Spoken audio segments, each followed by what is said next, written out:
Flowers top singer season 5 ഇന്നത്തെ വേദിയിൽ അത്യധികം മനോഹരമായ കാഴ്ചകളും കണ്ണിന് കുളിർമ തരുന്ന ചെറിയ രസക്കാഴ്ചകളുമായി നമ്മുടെ ശ്രീലക്ഷ്മി മോളെത്തിയാണ്. അത്യധികം മനോഹരമായ ഒരു ഗാനം വൈശാലി സിനിമയിലെ ദും ദും ദും ദും ദുന്തിമിനാഥം എന്ന് നടക്കുന്ന അതിമനോഹര ഗാനമാണ് ശ്രീലക്ഷ്മി മോൾ നമ്മുടെ ടോപ്പ് സിംഗറിൻ്റെ വേദിയിൽ പാടുന്നത്.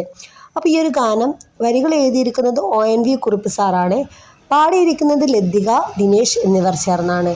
വൈശാലി എന്ന അതിമനോഹരമായ സിനിമ അറിയാലോ, ആ സിനിമയിൽ എന്തൊക്കെ രംഗങ്ങളാണ് ഉള്ളതെന്ന്. അപ്പോൾ ആ രംഗം എന്താണോ അത് ഫ്ലോറിൽ കൊണ്ടുവന്ന് ഋഷ്യശൃംഗൻ്റെ ആ ഒരു എപ്പിസോഡൊക്കെ ഉണ്ടല്ലോ, അപ്പോൾ അതിൽ നിന്ന് മഴ പെയ്യിക്കുന്ന അടിപൊളി ഒരു ദൃശ്യാവിഷ്കാരണമാണ് ഇന്ന് വേദിയിൽ അരങ്ങേറാൻ പോകുന്നത്. അപ്പോൾ ജഡ്ജസൊക്കെ പറയുകയുണ്ടായി അത്യധികം മനോഹരമായ രസക്കാഴ്ച, ഒരു സിനിമ കണ്ടിരിക്കുന്നത് പോലെ ഫീല് മോളി പാട്ടിൽ കൊണ്ടുവന്നത്. അപ്പോൾ ആ രസക്കാഴ്ചകളോ ആ നിമിഷങ്ങളോ നിങ്ങൾ കാണാൻ മറക്കരുത്. കൃത്യം 7 മണിക്ക് നമ്മുടെ ടോപ്പ് സിംഗർ വാച്ച് ചെയ്യുക. ശ്രീലക്ഷ്മി മോളെ ഇഷ്ടമുള്ളവർ നല്ലൊരു കമൻറ്റും ലൈക്കും ചെയ്യുക. വീഡിയോ പെട്ടെന്ന് ഷെയർ ആയിക്കോ. അപ്പോൾ ബൈ ബൈ, അടുത്ത വീഡിയോയിൽ വരാം.